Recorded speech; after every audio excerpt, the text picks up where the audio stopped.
সুখী, সমৃদ্ধ, উন্নত ও স্মার্ট বাংলাদেশ বিনির্মাণে অঙ্গীকার এ স্লোগানে 2024-25 অর্থ বছরের বাজেট দিয়েছে সরকার।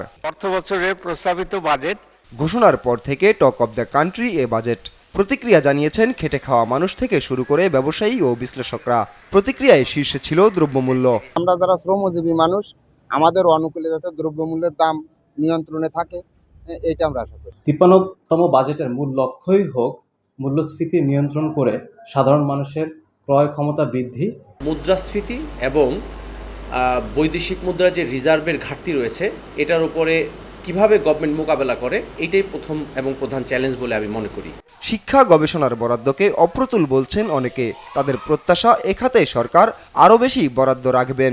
শিক্ষা খাতে সরকার যে পরিমাণ বরাদ্দ রেখেছে, এটি আমি মনে করি আমাদের যে চাহিদা, যেটা প্রয়োজন একটা রাষ্ট্রের জন্য, তার তুলনায় অনেক কম। তুলনামূলক চিত্র যদি দেখি তাহলে শিক্ষা খাতে কিন্তু আরেকটু বাড়ানো দরকার, এবং বিশেষ করে গবেষণা খাতে।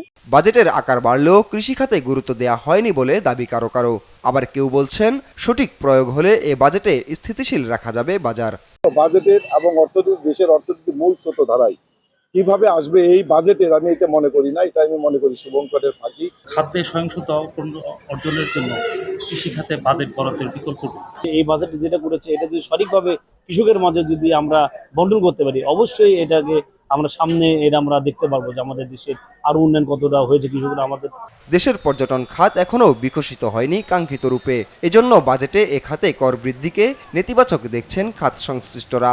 পর্যটন খাতে 15% মূসক কিংবা ভ্যাট আরোপের প্রস্তাব করা হয়েছে। এ ধরনের প্রস্তাব যুক্তিসঙ্গত নয়। পর্যটন সেবা খাতে যে শুল্ক রয়েছে, কাস্টম রয়েছে, ব্যাট, ইনকাম ট্যাক্স ইত্যাদি পরিমাণ না বাড়িয়ে তার পরিধি বাড়াবেন। প্রাকৃতিক দুর্যোগের আঘাত থেকে বাঁচতে দুর্যোগ মোকাবিলায় বড় অঙ্কের বরাদ্দের পরামর্শ বিশ্লেষকদের। দুর্যোগ হইলেও যাতে সবচাইতে কম ক্ষতি হয়, তো এটার জন্য কিন্তু একটা বিশাল ধরনের বরাদ্দ থাকা দরকার।